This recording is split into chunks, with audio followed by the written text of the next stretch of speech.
Hey everyone, अब बचपन में तो कभी ना कभी तुमने खिलौने वाली ओमनिट्रिक्स को तो लिया ही होगा। और अगर तुमने खिलौने वाली ओमनिट्रिक्स को नहीं लिया है तब भी तुमने किसी वॉच पर अपना हाथ मारकर ये कोशिश तो की ही होगी कि तुम एलियंस में ट्रांसफॉर्म हो जाओ। हालांकि वो बात अलग है कि तुम एलियन में ट्रांसफॉर्म नहीं हुए, लेकिन क्या तुम्हारे मन में ये क्वेश्चन नहीं आया कि आखिरकार ओमनिट्रिक्स हमेशा एक वॉच के रूप में ही हमें देखने क्यों मिलती है, जबकि जो ओमनिट्रिक्स का क्रिएटर है एज़मथ, वो ओमनिट्रिक्स को ढंग से पहन तक नहीं सकता है। मतलब उसे ओमनिट्रिक्स पहनने के लिए अपने कमर पर ओमनिट्रिक्स पहनना पड़ता है।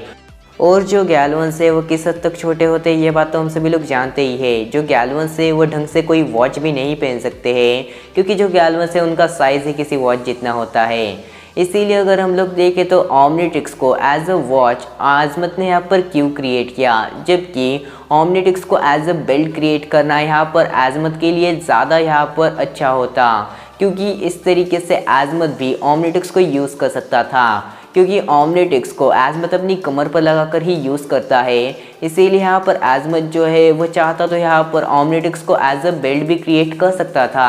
अब आखिरकार एज़मथ ने ऐसा क्यों किया? और अगर हम लोग देखें तो बेन 10 की मोस्ट ऑफ द ओमनिट्रिक्स जो है वो हमें वॉच के रूप में ही देखने मिली है। तो आखिरकार ओमनिट्रिक्स जो है वो हमेशा वॉच के ही रूप में हमें देखने क्यों मिली है? तो देखो, इसी चीज़ का आंसर आज की वीडियो में मैं तुम्हें देने वाला हूँ। तो अगर मैं इस पॉइंट को क्लियर करूँ कि आखिरकार ओमनिट्रिक्स एक वॉच क्यों है, तो देखो, ओमनिट्रिक्स जो है वो असलियत में कोई वॉच नहीं है। ओमनिट्रिक्स जो है उसका सबसे मेन पॉइंट होता है ओमनिट्रिक्स का मैट्रिक्स कोड। तुम ये जो गोल सी चीज़ ओमनिट्रिक्स के अंदर देखते हो, असलियत में उसे ओमनिट्रिक्स का मैट्रिक्स कोड कहते हैं।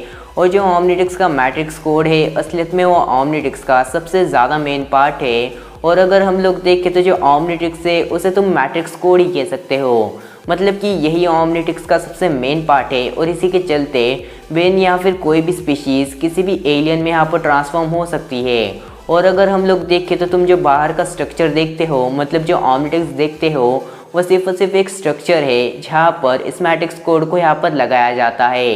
ये जो मैट्रिक्स कोड है अगर इसे ओमनिट्रिक्स के स्ट्रक्चर से बाहर निकाल दिया जाए तो ओमनिट्रिक्स जो है, मतलब ये जो स्ट्रक्चर है, ये एकदम ही बेकार हो जाएगा।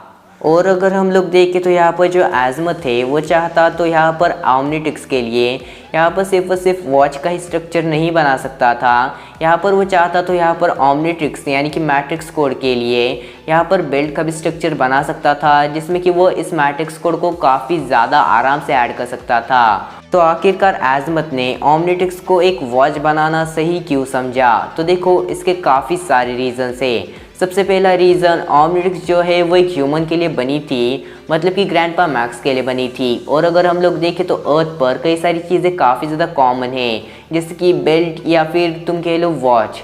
अब अगर हम लोग देखें तो इसमें से तुम बेल्ट को तो उतार सकते हो, लेकिन वॉच को अगर तुम नहीं उतारते हो फिर भी किसी को यहाँ पर कोई फ़र्क नहीं पड़ता है। मतलब वॉच को तुम पूरी ज़िंदगी भर यहाँ पर पहन कर रख सकते हो, जैसा कि हमारे बेन ने किया है। बेन ने ना जाने कितने समय तक अपने हाथ पर ओमनिट्रिक्स को पहने रखा, वो भी उसने ओमनिट्रिक्स को उतारा तक नहीं। और अगर हम लोग देखें तो यहाँ पर किसी को कोई भी फ़र्क नहीं पड़ता है कि तुम वॉच को उतारते हो या फिर नहीं। अब यहाँ पर एक और पॉइंट ये भी है कि जो ओमनिट्रिक्स यानी कि कोई भी वॉच होती है वो हमारी स्किन से डायरेक्टली अटैच होती है। और अगर हम लोग देखें तो जो बाकी की चीज़ें होती है जैसे कि बेल्ट, वो यहाँ पर डायरेक्टली स्किन से अटैच नहीं हो पाती है। ओमनिट्रिक्स जो है वो एक वॉच के रूप में एकदम ही परफेक्ट है, क्योंकि किसी भी डीएनए अल्टरर डिवाइस के लिए स्किन से अटैच होना काफ़ी ज़्यादा इंपॉर्टेंट होता है। बिना स्किन से अटैच हुए वो डीएनए को अल्टर नहीं कर सकता है, मतलब कि बेन को किसी भी एलियन में यहाँ पर ट्रांसफॉर्म नहीं कर सकता है। और अगर यहाँ पर ओमनिट्रिक्स को एक वॉच की जगह कोई और चीज़ बनाते तो शायद से यूज़र को यहाँ पर काफ़ी सारे प्रॉब्लम्स का सामना करना पड़ सकता था। और यहाँ पर एक और पॉइंट ये है कि जो एज़मथ है वो खुद यहाँ पर ओमनिट्रिक्स का यूज़ करने ही नहीं वाला था। एज़मथ जानता था कि उसे खुद को ओमनिट्रिक्स का यूज़ करना ही नहीं है, और एज़मथ ने खुद के लिए ओमनिट्रिक्स कभी बनाई भी नहीं थी। अब अगर हम लोग देखें तो जो एज़मथ है उसे यही लगता है, एज़मथ के अकॉर्डिंग एज़मथ के पास इतना ज़्यादा टाइम नहीं है कि वो ओमनिट्रिक्स को पहनकर पूरे यूनिवर्स को बचाता फिरे। इसीलिए एज़मथ जो है वो ओमनिट्रिक्स को यूज़ ही नहीं करता है। एज़मथ ने ओमनिट्रिक्स ग्रैंडपा मैक्स के लिए बनाई थी, इसीलिए उसने एज अ वॉच की तरह यहाँ पर ओमनिट्रिक्स को क्रिएट किया था।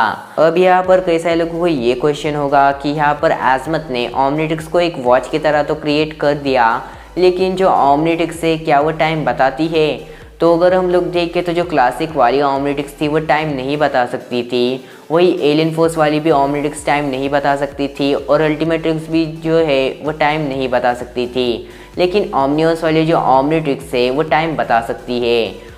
बस आज के लिए बस इतना ही। होपफुली तुम्हें वीडियो पसंद आ गई होगी। और जाने से पहले मेरा एक क्वेश्चन है, इसका आंसर प्लीज़ कमेंट कर देना। अब मेरा क्वेश्चन ये है कि एज़मथ जो है वो इतना ज़्यादा छोटा है, लेकिन फिर भी उसने एस्केलॉन जैसे स्वॉर्ड को क्यों क्रिएट किया? जबकि एज़मथ जो है वो एस्केलॉन का यूज़ कर ही नहीं सकता है, तो क्रिएट क्यों किया? तो बस आज के लिए बस इतना ही। मिलते हैं नेक्स्ट वीडियो में, तब तक के लिए गुड बाय। यहाँ पर ना क्रोमा स्टोन है, ना गूफ, ना स्पाइडर मंकी और ना बेबिग। पता नहीं वो कैसे भाग गया।